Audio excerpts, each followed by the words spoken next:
They say cities are built on layers of forgotten things. Lost tunnels, buried foundations, locked rooms no one has a key to anymore. I thought that was just an urban myth. Until I moved into an apartment building with a floor that doesn't exist. A floor I should have never tried to find. I moved to Chicago last year for work. Rent's insane, but I lucked out.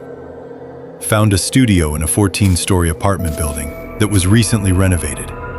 Place looked great. Secure entrance, doorman, keycard access to every floor.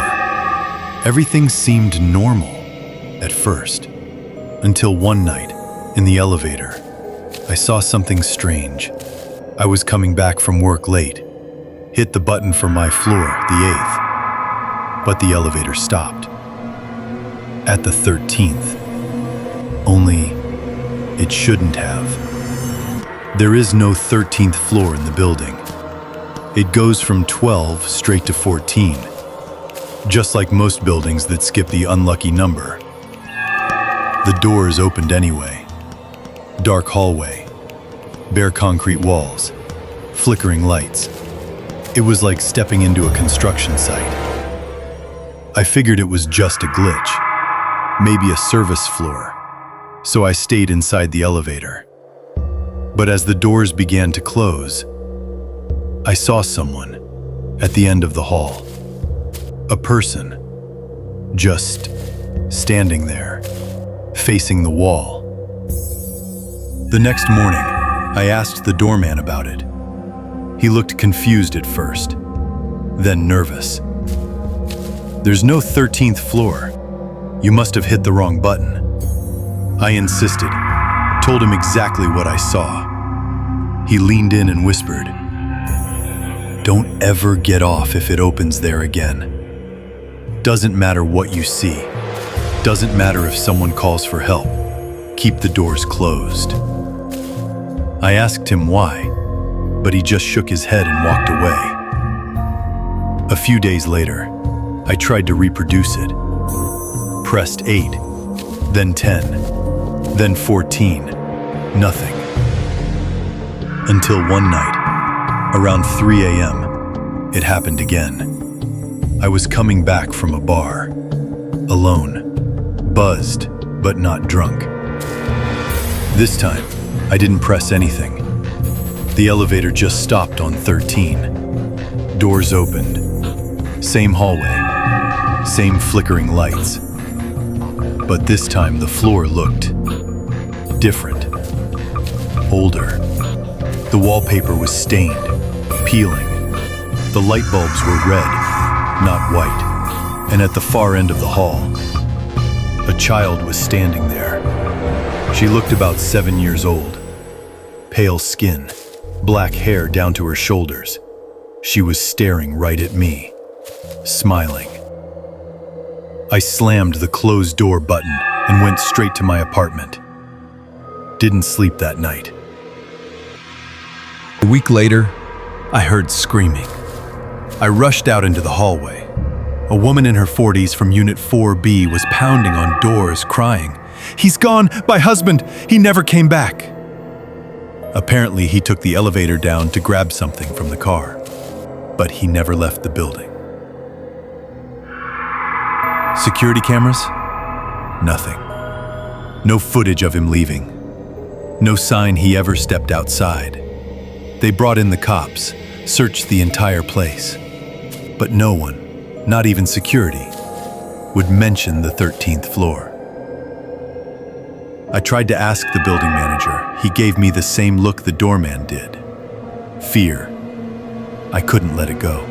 Started asking around. Found an old Reddit thread about strange floor numbers in Chicago high-rises. Most were just rumors, but one comment mentioned my exact building. Built in 1929.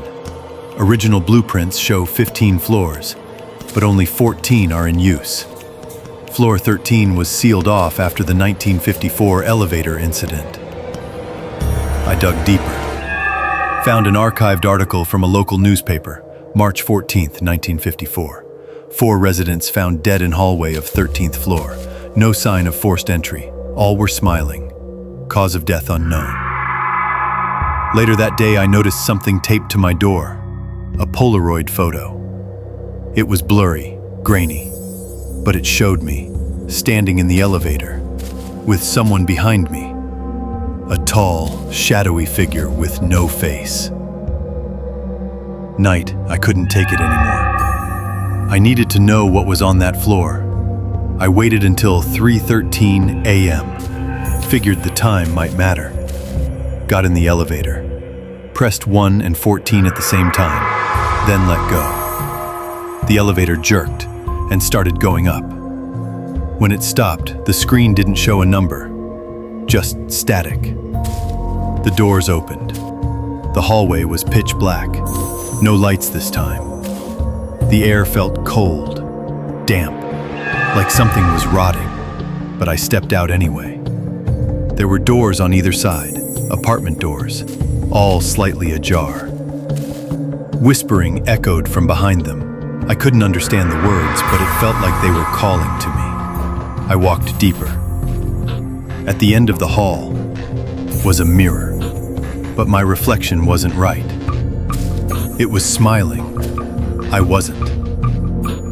Then, it moved. My reflection took a step forward, out of the mirror. I ran, got back in the elevator, slammed every button. As the doors closed, I saw the reflection still standing in the hall, waving. I moved out the next day. Didn't break the lease.